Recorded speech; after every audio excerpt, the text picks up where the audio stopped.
Tell me, what does this sentence mean to you? The mystical meets the measurable. Yeah. Well, let me back up just a little bit and say that most people kind of adopted this idea of pie chart. Like our life is this circle, and then we have a slice for family, and we have a slice for health, and we have, and it's like that's not actually how the body works. It's not actually how life works. And so at Hold On, what we're doing is we're allowing for the mystical, the spiritual, that part of us that believes in a higher power to also be integrated inside of a measurable space, a quantifiable, super nerdy, very actually techy, almost bordering on academic. Although we're not an academic organization, we have clinical. We actually make differences in real people's lives rather than just study them. These are not separate things, and I think that that's one of the most important messages that we have is, meditation and prayer time in the morning isn't the only time that is for the mystical, or is going to a psychedelic journey or something like that, right? And then also science doesn't live above God in that either. Like there's a lot of people that pray to the science God currently. It's pretty interesting. It is. It is. It's like the spirituality and culture dips down, and then people have to like find somewhere to make up for that. And I think science is that what that is currently in our world. Yeah, totally. And the trouble with science is that it's being run by humans. I mean, not the Mm. trouble, but that's the reality of it, right? And so here we are, we're fallible, we have limitations and restrictions in our beliefs and our perspectives, and we measure things with imperfect measures, and then we make assumptions. And then people base their lives on those assumptions. So Yeah. as much as I've studied and I've helped to design studies, and we do some small scale studies here, I don't want to start to take common sense or a sense of meaning out of it and just pray to the data because I know how easy it is to massage data. I know how Yeah. easy it is to design a study that shows exactly what you want to sell. I've seen it. Well said. Well said. And I think with science too, people often forget that whoever's doing the experiment is in the experiment. What Just like totally as much as you try to say no, no, though I was just right. the observer has an effect on the result. Totally. Yeah, Um, and then also the idea that it should be double blind, which means that the clinician nor the person that's in the experiment knows what's going on. The best clinical results happen when the practitioner knows what's going on, because yeah. then we can actually tailor the medicine. We can tailor the treatment to exactly that person. And if we standardize treatment, we're going to get significantly less result because that's not how real doctors practice. So tell me more about Holon. Is it like what are you guys doing over there? And is it like a I don't actually know really hardly anything about what you do. Is it a center or is it I'm guessing it's a place where people go. What do they do there and what do they heal there and how does it work? Yeah, And yeah. tell me about neurofeedback and All the things, right? Yeah. yeah, yeah. So we're located in Northern California in a small town called Nevada City. Oh, So the cool. location it is a retreat center and it's nestled inside of the Cedar Woods, just right outside of the town of Nevada City. And what we do is literally not found anywhere else in the world. We work with the most advanced hardware, software, and then application of the hardware and software for neurotechnology to actually change the brain. So we're not just measuring, because again, measuring is like, it's cool, but like, what you going to do with that information? Who are you going to help, And so we measure and actually train how people's brains are functioning using neurofeedback therapy and a lot of other therapies, actually. And we have people come on site and do it in an intensive format. So most of neurofeedback therapy is set up for pathology. It's set up for ADD, depression, sleep problems. There are a few people that have figured out that you can use it for, like, let's say, increasing meditation or like calmness and things like that in general, for Yeah. sure. Yeah. But we are the only ones that are applying what we are applying in the ways that we're applying it for wisdom and consciousness and leadership skills. So Fascinating. we might bring somebody through PTSD for sure. The remains of it, they're not probably in an active case when they come to us, but it can still very much be impacting the nervous system. PTSD very much can impact the alpha waves of the brain. And if alpha waves are depleted, none of the other waves are working right. Hmm. So this is a huge problem for people that have experienced trauma and haven't fully recovered, and it can stay that way for decades. And a lot of the times, those people are like looped in addictive cycles or just depressed or whatever. So sometimes the high performers they come in, and that's exactly where they're at, right? They've somehow dragged themselves through their careers and their lives, or like raised kids or whatever it is that they've done, but internally they're kind of living their own little hell, and they Wow. haven't really recovered from early childhood or adult trauma. Wow. Yeah, so we bring people, we don't look through the lens of pathology though. We look through the lens of possibility, and we bring people through a storyline arc of a variety of different treatments. So it's we don't use psychedelics as a part of our program, but I was what going we to ask. do, yeah, what we do is we induce psychedelic like experiences Wow. using people's neurochemistry and their own brain's ability to track itself. Fascinating. Yeah.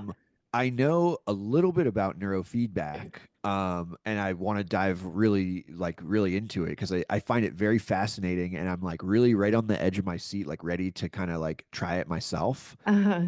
Um, but so just for like myself or for anyone listening who has no idea what any of this means, let's say someone comes in, just kind of like tell me where I get this wrong. I'm going to kind of try Mm-hmm. to explain it in like Okay. layman's terms. Someone comes in, you attach things, you tape things to their head, you see what their brain waves look like, and then once you get a baseline for where they're at, you then also attach things to the head again and have them kind of sit in front of a computer and in like it the thing that they watch or listen to kind of takes them into a certain brain state and then it becomes like almost like muscle memory for the brain waves. Yeah. That's a pretty close yeah. So we start with sensors only. So neurofeedback therapy does not include introducing a signal to the brain in any way. And we basically take the information from the brain, it goes into the computer, and the computer feeds it back into the brain faster than the mind can perceive. And that part's a really important part because How does it feed it back into the brain? how it's fed back is either through the visuals, if it's an eyes open, and sound, just like you said. But we also do, there's a whole bunch of neurofeedback that doesn't have a screen at all. And the person is just like eyes closed, maybe with a blindfold on, and just listening for sounds. Wow.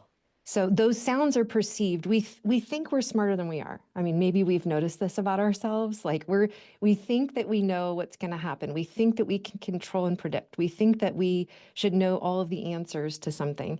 We think that we're in charge of our biology at a greater level than we actually are. Like none of us is running our hearts right now. Mm-hmm. The breath that you're breathing and what's going on in your liver are not actually under your control. And I mean, unless it's the power of positive thinking, but not like cell by cell, right? Like this isn't like a totally, we don't have the dashboard for that.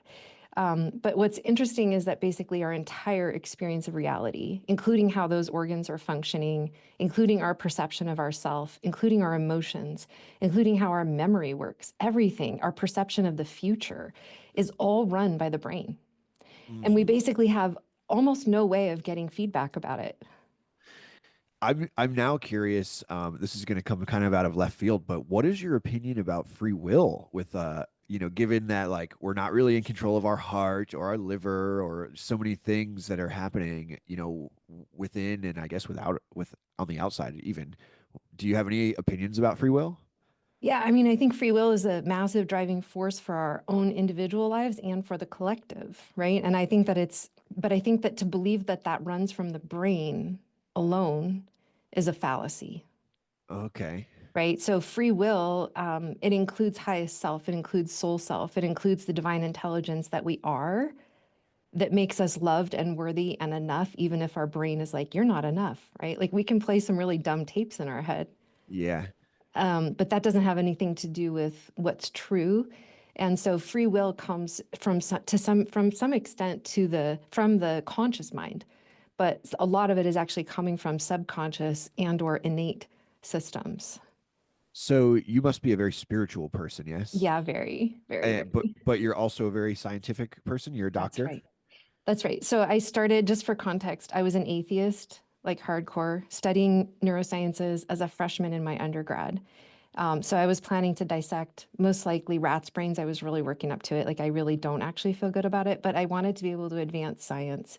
Yeah. And I thought that if we could understand neurochemicals, that we could then understand our reality. And I've always been interested in reality in that way, but it was just coming from a very, very atheist point of view. And then at age 18, I had a massive spiritual awakening experience that I call my personal Big Bang. Cool. And that set me off on a different trajectory. And I started to study anthropology and like things like rites of passage, indigenous ways of being, healing around the world, all kinds of different things to do with the indigenous people, especially of North and South America, Central America. So yeah, I mean that was kind of my start, and then the neurosciences and the science stuff has woven along with the spiritual the whole way through. Love it. So yeah, so I don't favor one or over the other per se as far as what I personally geek out on and enjoy, but I would say that I always deeply trust what I know in my body and what Hmm. feels true as we see it played out through nature and through time. Yeah. Because we can, in any point, again, having studied anthropology, people have always lied to themselves.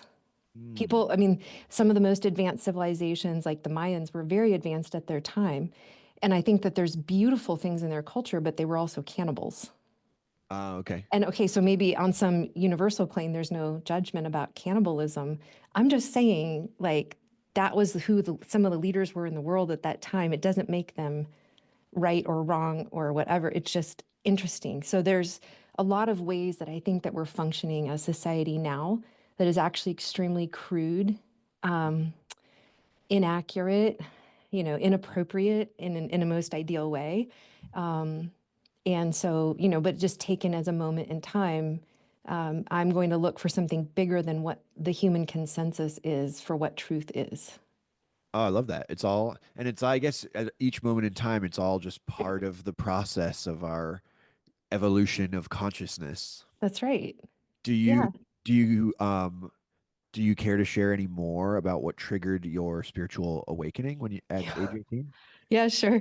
So, um, as a little bit of context, I hadn't known my grandfather, so my dad's dad. I didn't really know him well because of an estrangement that was elsewhere in the family. And when I kind of ran into him when I was roughly 18, he's like, "I didn't know you've been so sick, and you need to come around because I have things to tell you." And I'm like, "Okay." Like he was very big, like 6'4", intimidating guy. Mm-hmm. And so he sent me to acupuncture every week for a year. Because you were sick, you said? I was super sick my whole life from 2 weeks on, like pretty much every system in my body I was having troubles with. Wow. Yeah. Okay, so Um, he's like he shows up and he's kind of like a more like a holistic or like alternative medicine guy, and he sends you he, to acupuncture. yeah, kind of, I mean, not exactly, but he knew what to do. He was like, that's the answer. And this Okay. was a long time ago, 32 years ago, Okay. So it's like nobody was really doing acupuncture back then. It was really reserved for just the wackos and the desperate people Yeah. back then, What right? were you? Are you from California? I am. Okay. Okay. Yeah. Okay. Go on. So, okay, so the very first time I laid down on the acupuncture table, this guy that I just met puts needles in and he leaves the room. And as I laid in that room by myself, I was floating, I was sinking, I was hearing voices, and I could feel the distinct movement of energy up the exact meridians. Wow. And I basically, I mean, no one can ever explain like a mystical moment, like the birth of a child or like these moments where you're just blown open. So how to describe that is very difficult. Do But you what I do you can, have kids? I do. Okay. Cool. Yeah, I have one. Congratulations. Thank you. And so I can say though that in that moment, it was like, science will never be able to explain the truth of all that is, and there Hmm. is a God. Yeah. And Totally. so, Totally agree. yeah, right? Yeah. Strongly agree. Yeah. And so then it turns out that my grandpa had been studying consciousness and transcendental meditation since the 1950s, was good Wow. friends with the Maharishi, and had been meditating an hour every day for 40 years at that point. Whoa. And so he had read a ton of books and basically just started to talk to me about not personal development, not spiritual development. We went straight to consciousness. Love it. Yeah. You skipped right to the front of the line. Yeah. Such a cool So story. yeah, it's pretty amazing. I mean, obviously completely unplanned, but I'm so grateful for it. I'm Have really, really you, grateful. and then you started studying like indigenous North and South and Central American cultures. Do you care to share? I know this may be a little personal, but have you ever had any psychedelic plant medicine experiences? Yeah, I dabbled a little bit, like, in that very not having any idea what I was doing in college kind of way. Not a lot, but just a little Sure. bit. Yeah. Not totally sacrilegious, but not really fully getting it. And then I actually spent many, many years away from psychedelics. Like I basically, my brain is many standard deviations off of normal, which is a whole Really? other thing about why I'm not an acupuncturist because I had a spiritual awakening on an acupuncture table, and I'm not in the brain field because of my brain. It's those, I mean, I can't say they're coincidences, but they're not cause and effect. What kind of deviations do you mean?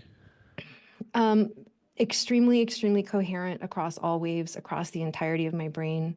Wow. Really extremely high amplitude of alpha that makes no sense, that Are I can you walk and talk do you have any psychic abilities? a lot. Oh wow.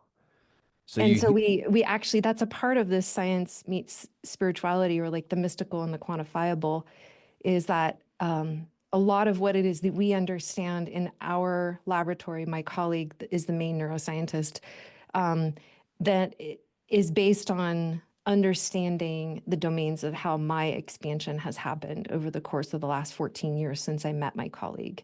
Oh, so a lot of it was like self-study? Yeah. Like That's basically, I'm because of my extreme sensitivity, which by the way is both really awesome and also makes it really hard to be in a big city or like yeah. around toxic things.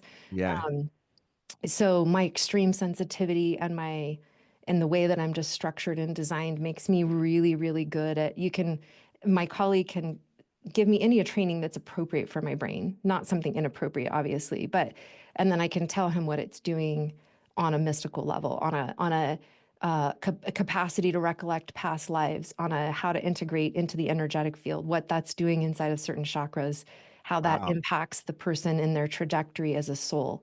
So, although I'm not the neuroscientist to the level that he is, I do have a solid, super geeky background.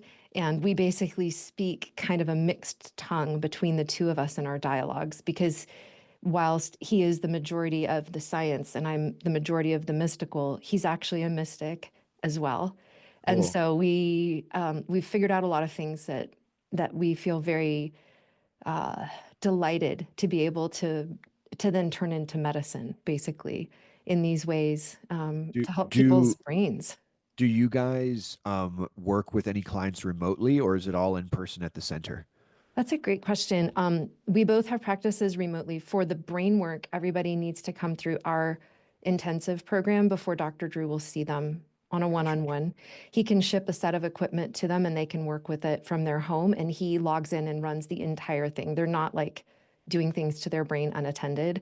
There's Yeah. actually, I would like to talk about safety in a minute, but that the clients can, even without having worked inside of intensives, they can work with me. I have a one-on-one practice that I can help either to mentor folks inside of their intuitive capacity. Oh, but wait, I left out a whole nother part. I also figured out in my first year of practice that I was an oracle and that I had all these things going on and that I could lay on hands and heal, and like wild, wild healings were happening, like incredible things were happening.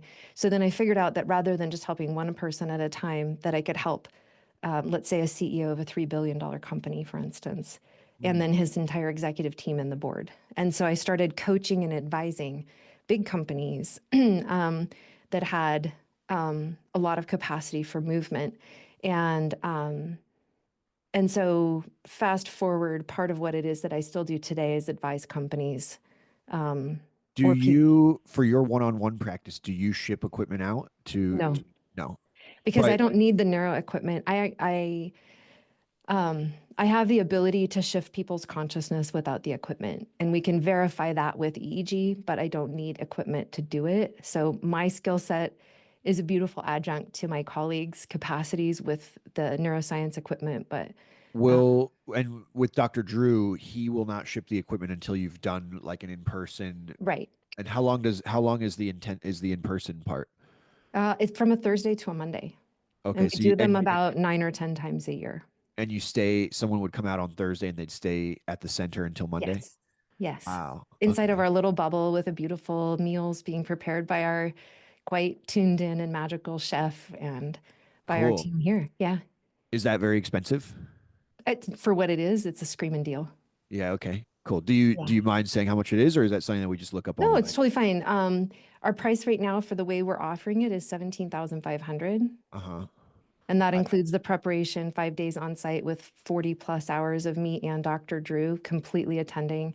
And there's only 3 people that go through at a time. So the level of touch is through the roof. Um, Also, I have another question about your personal practice. okay, I because just this is like pretty. I don't know if some people don't believe in the word serendipitous, but let's just use it for now. sure. I've been like around a lot of psychics recently, and so I'm curious. I live in LA. I'm Hmm. curious if in your personal practice, would you be able to help someone with discernment? So, for example, like the psychic channel is open, but how does someone determine was this just a dream? Like sometimes I think of the dreaming as just like your brain cleaning itself, like your own anxieties, your wounds, your traumas. How can you help someone with discerning okay, this was a psychic vision versus this was like my of like I'm filtering it through my wound versus this was just a dream and my brain needed to clean itself. Do you know what I'm getting at? Like, does that Yeah, question make totally. sense? Is that something that you Yeah. can help people with? Yeah, absolutely. I've been teaching intuition one-on-one and in small groups for 20 years. And I do it all the time. I can see because I have clairvoyance and I just have a lot of sensory capacity, I can see where things are happening. I can see if it's a fabrication of the mind because essentially I'm just watching processes. It's like watching swirls of water that have different colored dyes in them or something, or like it's watching how clouds move across the sky. It's very real for those of us that are very clairvoyant, Yeah. even though like the idea of energy seems kind of ephemeral or like not that real. But yet we're made up of energy. We know we have mitochondria. We know we have a measurable energy field coming off of our body that can be sensed with equipment. And I mean, Reg- we can reg- sense what's going on in our brain through our skull with little wires. Pretty amazing. Regarding my question about discernment, is that a common problem you see with people who suddenly they realize they've got like there's some kind of gift there? Is it a common challenge for people to then figure out, okay, this was a psychic vision versus Yeah. this is you know my brain filtering something through my Yeah, own trauma? totally. It's my projection, and I'm saying I got it as a download, or Right. yeah, like I think that also there can be a toxic spirituality that kind of there's a lot of different facets to it, but it can be that like I want to be competing and I need to be seen by my peers as being something. So I'm going to pretend and convince myself that I have more skills than I actually have available at the moment, or use it as a scapegoat if something gets uncomfortable, right? or Like there's or the skills are really there, but there's just confusion about totally, totally. what's coming through versus what's a projection. Yeah, totally. That's very Yeah. common. And so yeah, totally. And I would say that that's the predominant space that I work is to be able to validate, right? And show people how to utilize their energy anatomy because it's similar to the brain, like what we were saying earlier. We pretty much get zero feedback from life about what exactly our brain is doing or how to make it work better. And neurofeedback allows for that. And then working with somebody that's super tuned in, we can get really great feedback about how it is that we're functioning on all the levels, including our intuition, and get some coaching and training. Because for some folks, it might be just like an overall stuckness. For some, it might be inside of that feeling of belief in themselves versus is it safe to go this route? Is it safe to trust? These are all going to reflect in different ways in the energy field, in the psyche, in the emotions, and they all have their own unique way of like untangling so that the person can just really drop into their power. But intuition is our birthright. Epigenetically, how we got here is our ancestors were better with their intuition than the other people that didn't have the opportunity to live full lives. Do you Right. think that something about modern society is decreasing that, like our intuition, like something about technology or maybe living in such largely densely populated areas is having effect on like decreasing our innate intuition? And also two-part question. Do you think Mhm. everyone has the sort of ability to become very intuitive or psychic? Yeah. Yeah, these are great questions. So the innate capacities are absolutely being damaged by the philosophy that we're all indoctrinated into. So again, to go back to the anthropology, right? We have been taught in modern society that we exist as single cells. It's every man or woman for themselves. It's a dog eat dog world. We isolate into these little single family homes and we hang out with friends, but we're not actually in community. Like, would Mhm. any of those people actually have your back if stuff were to go down? When people lived in tribal nature, with their huts very close to each other, and some people were counted on to go gather the water and others to go gather the food, it was a whole different level. And because we lived close to each other and close to the land, you could actually feel the interconnectedness. And now we have concrete and isolation. There's not even earth energy coming up, right? Like the free electrons from Earth can't even go through because we're not walking around barefoot and we're not even outside. We're Yeah. constantly on surfaces that block those free electrons from circulating back into our body. That's just hard science. Like that's not even woo energy. So we have that, and then we have these interference patterns of everybody else's thoughts. Those are interference patterns. Then we also have the interference patterns of EMFs, Yeah. right? Everything that plugs in. And then we have the interference patterns of multitasking. We have been taught that we are insufficient unless we are listening to a podcast while, I don't know, doing something and also getting our exercise. Like we should be doing five things at once. And something that I think is really important and beautiful to understand about the unseen world is that it's not going to, we hope, have to scream at you, and it probably won't scream at you.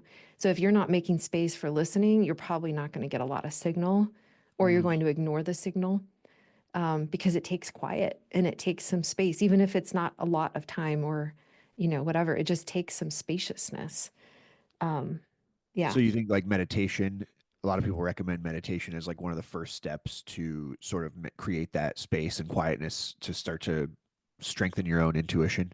Yeah, meditation's awesome. Art is awesome. Being in quiet movement. Like not everything has to be like, let's get my heart rate up to a certain rate, or like everything doesn't have to be quite so intense and hardcore. It could be quiet dance inside of your own bedroom at night before you go to bed. You know what I mean? It could be yin yoga, right? And I'm just emphasizing, I'm not saying that the more yang versions, so to speak, then of yoga or exercise aren't correct. But a lot of the times it's the slowness and when we connect to our body, it could be gentle breath work. There's a link on our website for people that want to try a very gentle and very profound breath work that helps us to connect to our own bodies. It helps our bodies then also to connect to the all that is by exercising our energy anatomy. And it's very gentle breath work that you can do any time of day with eyes open or eyes closed. What's your website? Holonexperience.com. And that's HOLON experience.com. Correct. Okay, I'm gonna check that out. I love breath work, so Good. I'm gonna check that out.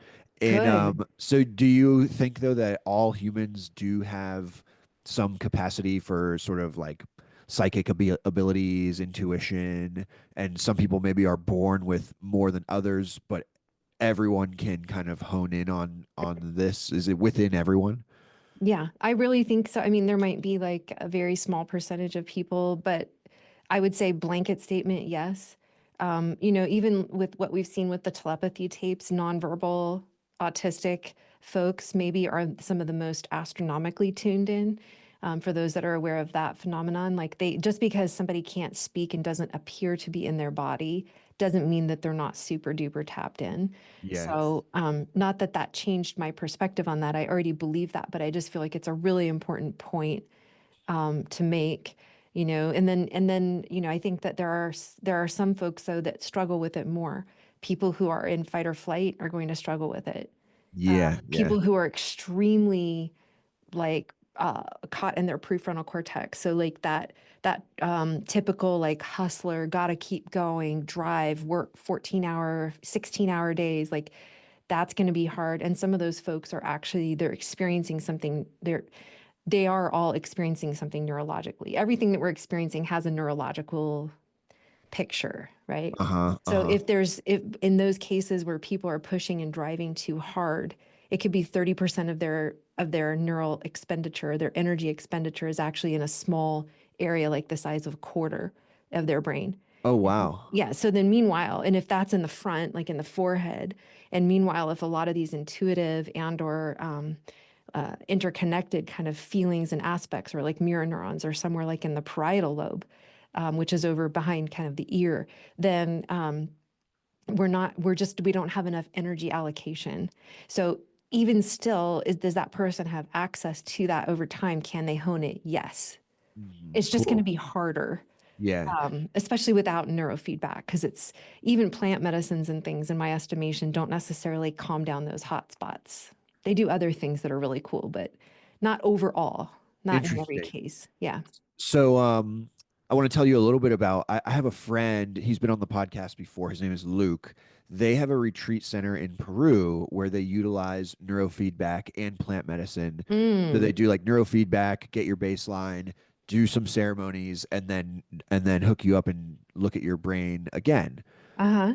which I find very fascinating. And Totally. I'm just like really fascinated by the concept. I really want to try it. I'm going to share a Hmm. little bit about like my journey with that and get your feedback. Yeah, I'd love to hear about it. And I'm happy to know about your friend. It's awesome. Yeah. So, and what he tells me is what they're able to achieve is typically, and so they do the retreats, but they will also send equipment to people, and they can do neurofeedback training remotely Hmm. with the computer. Um, Hmm. and he was telling me that some of the results they get are like decreased anxiety, decreased depression, decreased PTSD.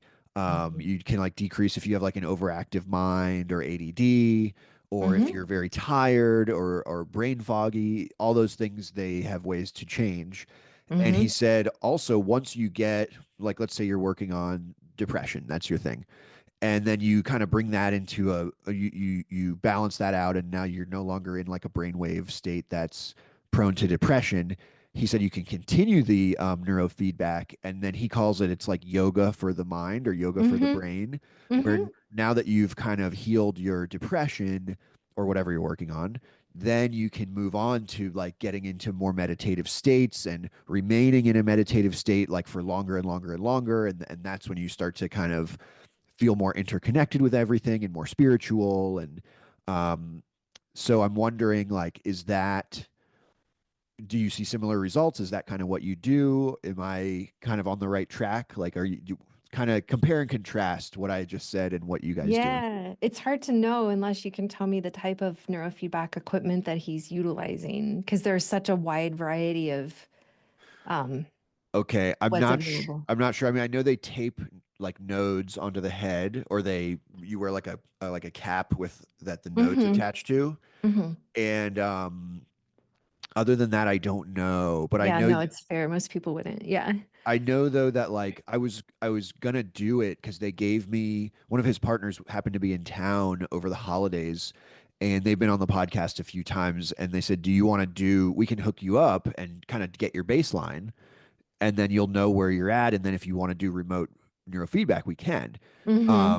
And so I would like to tell you about my baseline, but also regarding Yeah. equipment, I know that they would have I would have needed like a Lenovo, like a non-Mac laptop, Yeah. and then they would have sent me the cap to hook up, and then whatever the training would have occurred through the screen on a laptop that is not a Mac. So I don't know if Hmm. that Hmm. gets Yeah, us any none of the, closer.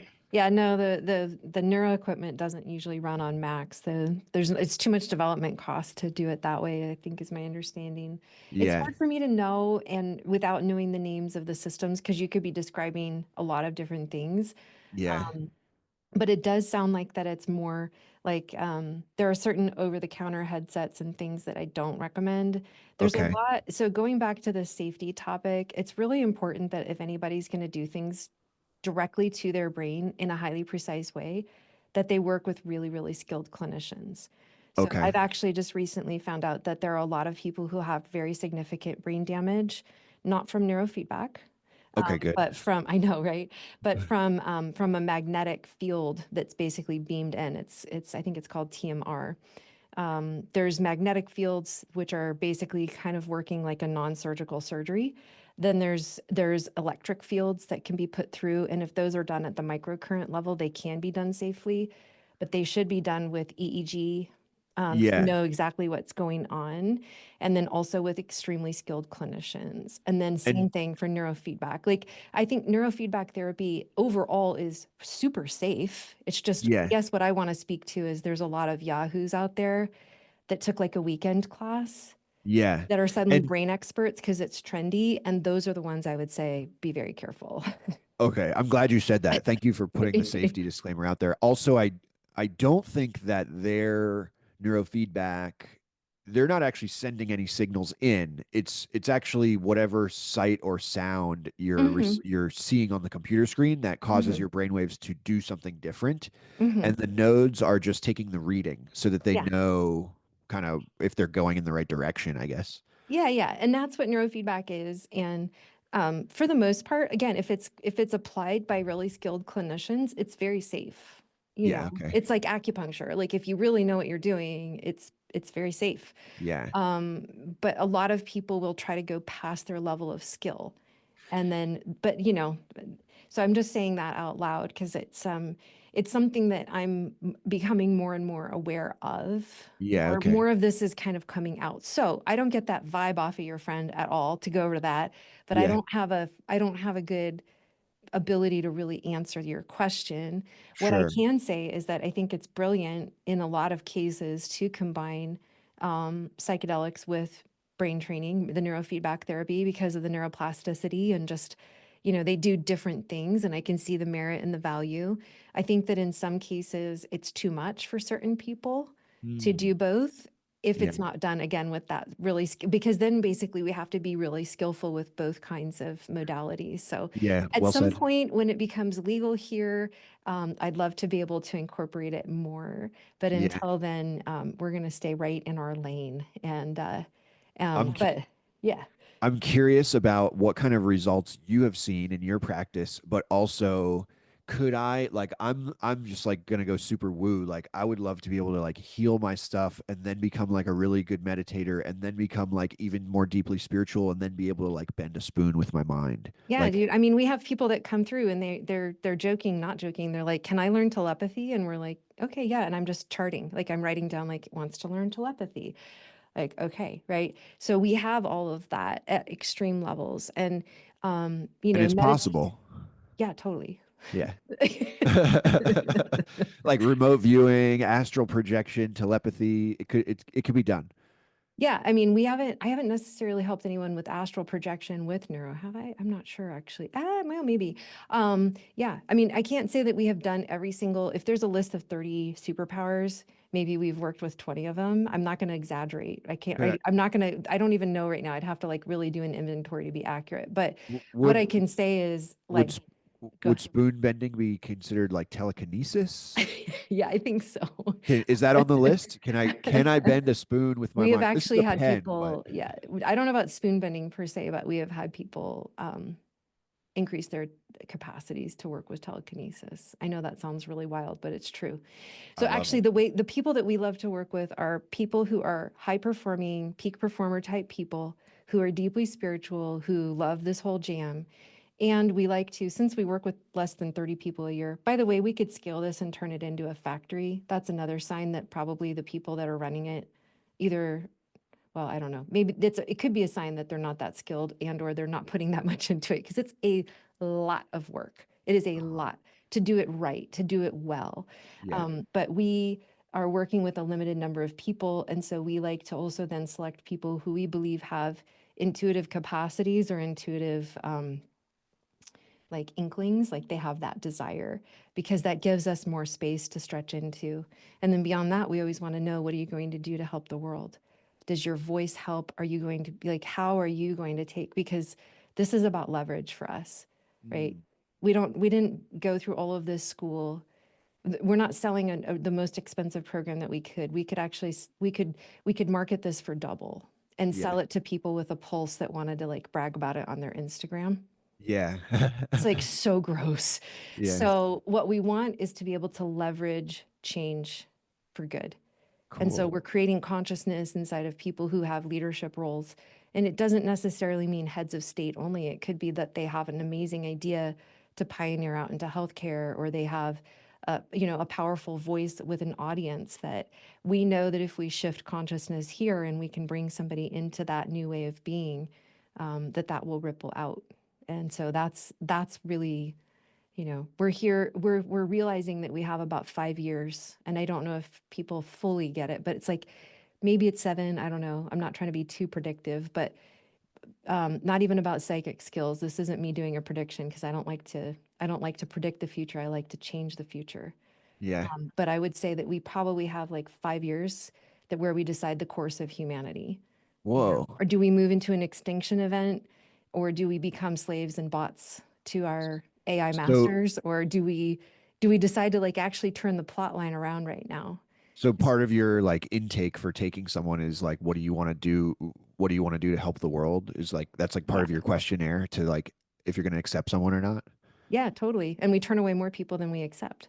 Amazing. And what are some of the like positive results that you have seen?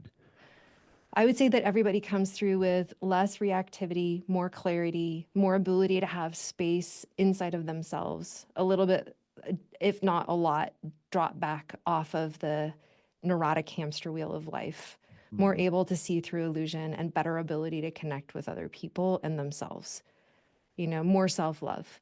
Wow.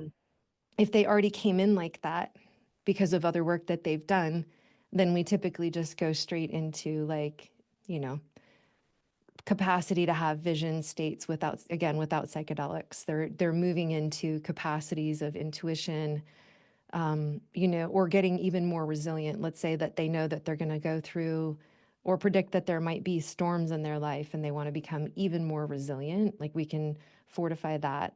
But then it's kind of a choose your own adventure. Like we have people that are like, I just love playing guitar. Like I'm a finance student. Like I do all this stuff at it. Like there's guitars on your wall. So I'm kind of thinking about that. And they're like, Thank you. can I like do something that will help me play guitar better? And it's not like there's a little quadrant of the brain that's just for the guitar, but if we work with the sensory motor rhythm, which is about a 14 hertz rhythm that occurs in a certain area of the brain, if we train at that area, they'll actually become more resilient. They'll probably even resilient against like EMFs and things like that, but definitely emotional resilience and more body connection. More body connection doesn't just mean better ability to like strum on a guitar, or like, use your pick or whatever. It actually means just more body resilience, like in general, more body connection so that we can be that intuitive being, right? Fascinating. How we get our intuitive information in a large part is through our bodies, even if we aren't necessarily like clairsentient, getting it directly through our body. We have to have a connection to our body for it to work. Yeah, I someone the other day was asking me about my intuition. They go, "You're a very intuitive man," and they go, "What do you think about this?" And I say, "It's a no for me." And they go, "Well, how do you like? What is that? Like, where's that come from?" And I'm like, I don't really think of myself as psychic, but I do think I'm pretty intuitive. And the reason it's a no for me is when I think about it, I feel no excitement for that whatsoever. I don't Hmm. feel like in my body, I feel nothing for that. So it's a no, Hmm. you That's a know? great way of explaining it. I feel nothing for that. Right. Yeah, If somebody's giving you a choice and it's a yes, like your whole body, it's before they can even get the whole sentence out, you're responding. You can exactly. feel something happening. Yeah, I yeah, love that. yeah. Thank you. Yeah. Well done. Thank you. Yeah. We're getting close to the end of our time. I've had so much fun talking to you. Yeah. I'm curious, is there things that you would like to share that I have skipped over, or we can do that no matter what, but would Uh-huh. you like to do that now, or would you also like to hear a little bit about my brain scan Yeah, I'd results? love to hear your results. Let's do that. Okay, amazing. Thank you. It's a little bit personal, but I'm just going to share it with everyone. Great. And I don't have the write up right in front of me, so I'm just going to do this from memory. And it was many months ago. But when they did my scan, and then a little bit later they did a Zoom call with me to tell me what came back. And the first question he had for me, he said, "Are you a fighter?" And I said, "No." And he said, "Have you ever been knocked out before?" And I said, "No." and he said your brain waves are showing. He goes, the thing that you have the most of, your whole brain is lit up for showing severe traumatic brain injury. Oh, whoa. And I was shocked. And he actually said, maybe it's a mistake. Yeah. It could be a mistake, but have you ever been knocked out or anything? And I thought of a few. Like I grew up playing hockey, and then I remembered like I've been in like a head-on collision car crash when I was a teenager, and I like hit my head on the Mm-hmm. airbag, and I definitely been hit in the head a few times playing hockey, but I don't remember being knocked out cold. So okay, so that was one of the things. And then he said for cognition, he goes, you're right in the middle. You're right in the green, like dead center balanced for mental cognition. So I said, oh, well, that's great. And then the other two things that I remember, I had to, I'm glad at least one of the things was good, he said, you're a little bit, not too dramatic, but just a little bit tendency towards depression.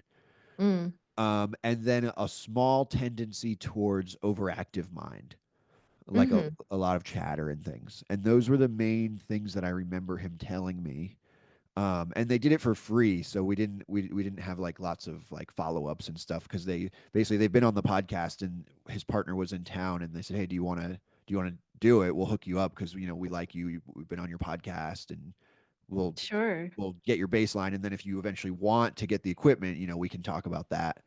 Um, but yeah, so those were the results that they gave me. I mean, again, it's hard for me to know because it's spoken in like regular English, not science, right? Like it's so, but I'm gonna do so my sense of this whole brain injury is I've not ever heard of such a thing.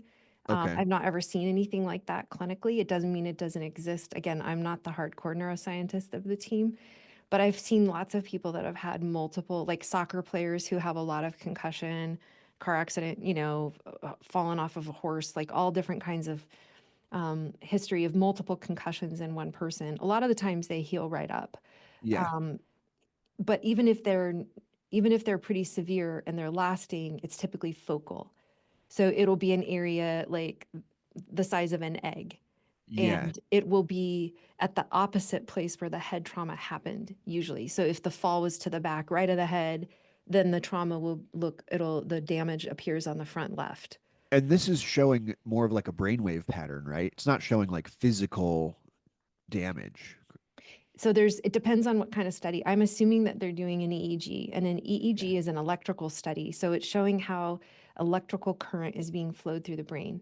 So there Yes. are other studies that show blood flow or other measures. I think it was EEG. Yeah. Yeah. So, what we see on an EEG is kind of like a dead patch if there's a head trauma. But even Okay. with that, it could look like there's a dead patch.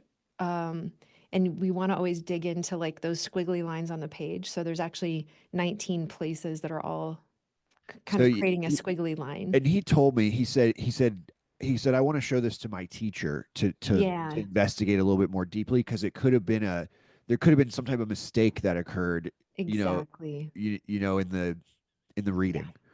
A Well, lot of the I hope so. times, I hope it was a yeah, I mistake. think I want to just give you that hope, Jeff, because Yeah. I can tell you that almost every EEG that we see that comes into our clinic, and I'm talking about from big name people, not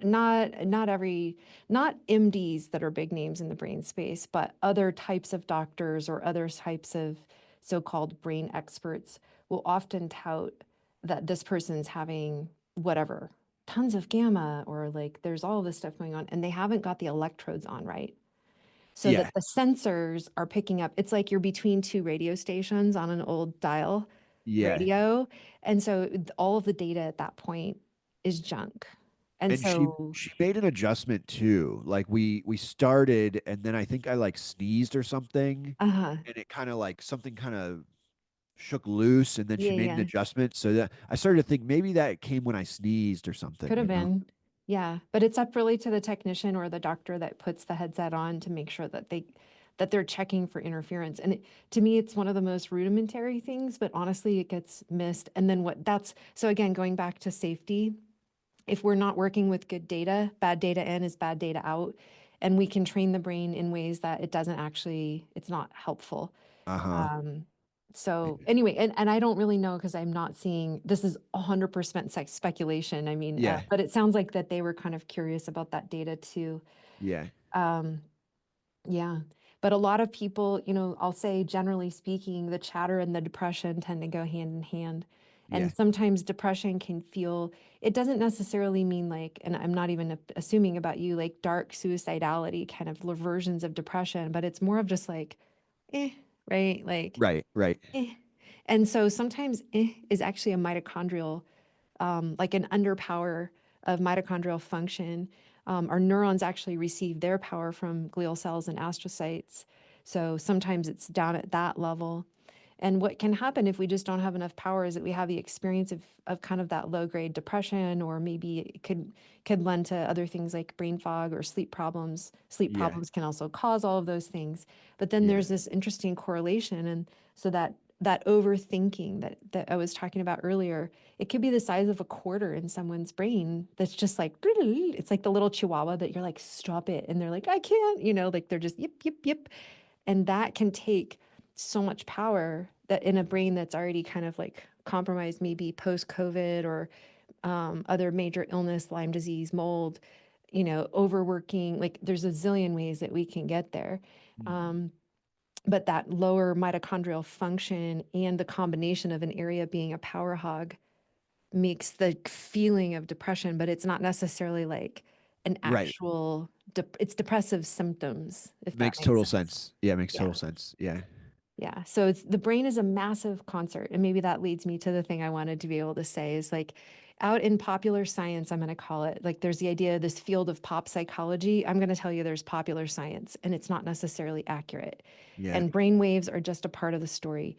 Um, the cerebellum is what informs the amygdala. We actually have two amygdala, not just one amygdala. People think it's a singular because people are out there spreading a lot of information that don't necessarily know what they're talking about. Yeah. There's incredibly important communication hub structures and also um, systems of communication, and everything that we can experience or have experienced has a neurological correlate. Like we can look at what's going on in someone's brain and say that's real. So that helps to humanize us, because let's say somebody has terrible depression or lots of anxiety, or they're stuck in a PTSD loop. Sometimes it's very difficult to know how to come through that, Mhm. because we don't know how to directly and safely impact our own brain. So I would say that there's a couple. So yes, we run a $17,000 at this point. It's going to increase as we continue to build out how much we offer, right? So Okay. this isn't for everybody, and nor do we accept everybody. So what I want to say is that, remember, I started off as a healer working one-on-one. I went to acupuncture school, which was basically, if my career hadn't gone a different way, a sentence for being poor for the rest of my life. Thanks, because that's not a really high-paying field. Yeah. It's just, so money is not my motivator. Change is my motivator. Healing is my motivator. Love is my motivator. Beautiful. So I really want for people to know a couple of devices that are available. So there's the breath from the website, huge tool, massive game changer. Do that, change somebody's life. I actually have another program too that we didn't talk about, which I call the Modern Mystery School, where I just basically teach intuition and kind of the nature of how reality works and how to trust yourself and a whole bunch of other stuff. I do that once or twice a year for a small group. But Online or in person? it's online with an in-person optional retreat. Yeah. So it's a I'm thinking of already someone that I want to work with you. Oh, cool. Thanks. Yeah. That'll be fun. Yeah. But as far as like over the counter, readily available products that are reasonably-ish priced, there's something called the neurovisor, which is not appropriate for people that have seizures and whatnot. There's contraindications. I'm not making a medical claim with this, nor am I making advice, but this is a device that people should look into, because it can create an entrainment state change much more powerfully than binaural beats. Binaural beats are effective about 30% of the time, and the rest of the people don't ever get into theta or into whatever the binaural beat is supposed to be, because their Hmm. brain is not easily moved with the sound in that way. Uh-huh. But the neurovisor is more like 80, 90% ish people actually change state. And we've done some pilot studies here and seen 2 or 3 standard deviations of change. So Is this you can something move. is this the neurovisor something we can get like on your website? No, I don't even have an, this is how I roll. I don't even have an affiliate code. I just want people to know about it. Oh, you So just want people to know about it because it's yeah, awesome. go to Neurovisor. I think it's Neurovi, no, VZR. No. We'll put the notes in the, we'll put the thing in the show notes because I don't remember how they spell it. It's got a funny spelling, but that can be appropriate for, young adults on up, so long as there's not seizure disorders or, epilepsy, things like that. And it can create a lot of change, a lot of neuroplasticity. People can work with it, when they build up to it, they can work with it daily if it's appropriate for them. And it can move you from fight or flight into a feeling of calm and like, oh my God, everything's fine, or help with sleep. Some really, really important things can happen with that. So that's an incredible tool. It can be incorporated into people's like meditation routine. It's beautiful to do that and then meditate after because your brain has officially like chilled out. So, Wow. Yeah, I was gonna say, or maybe it can be incorporated some way even into a breathwork practice, yep, totally. like before, during, or after. I would do it before to prime your capacity to really let go. Love it. And my favorite personally is the feeling of me, which helps to downregulate the default mode network. So that's similar to what psychedelic mushrooms do, right? It's like where you kind of lose track of this false construct of self Yeah. in good ways, right? Like the lies you've been telling yourself can drop Um, away. did you call it the feeling of me? Yeah, that's the program within it. But they also have like gamma trainings and sleep trainings, and there's so many of them, and they're updating them all the time. It's actually kind of overwhelming to keep up with. And is gamma like your spoon bending stuff? Gamma is going to be those aha moments where you stop having an argument internally, where you don't see black and white or red and blue of Republican and Democrat or right or wrong, and rather you see how everything is actually it's okay, and you have a clear path through that's not rolling over, but it's also not confrontational. So it's a wisdom state. It's the kind of the unified field of consciousness state, but it's also that aha like breakthrough. Like if an inventor is trying to figure out how to solve a problem in their life or in their work, gamma is super helpful. I really want to try the neurovisor now. It's a great tool. This is all sort of within the neurovisor Uh-huh. There's package. like a menu of, I don't even know, 30 or 50 things. Oh, thank you so much So for sharing yeah, this. totally. And then one more device, and then I know we need to go. The other one would be Sensei. So a home use neurofeedback device that I can recommend. It's Sens.ai is their website. And so it's like Sensei, the Japanese teacher. And you can start off with alpha training and also the SMR. So if you wanted to up your guitar skills, you could do what's called the focus training. It's not necessarily the best word to describe what the thing does. It does help with focus, but it does so many things. And is And it Sense or Sen? Sens.ai. Amazing. And there are a lot of not a lot, there's a number of neurofeedback headsets or devices that can be used at home. Some of them are either not effective, therefore they're safe because they don't really do anything, or they're not very safe because they're not designed very well. This one's designed really well.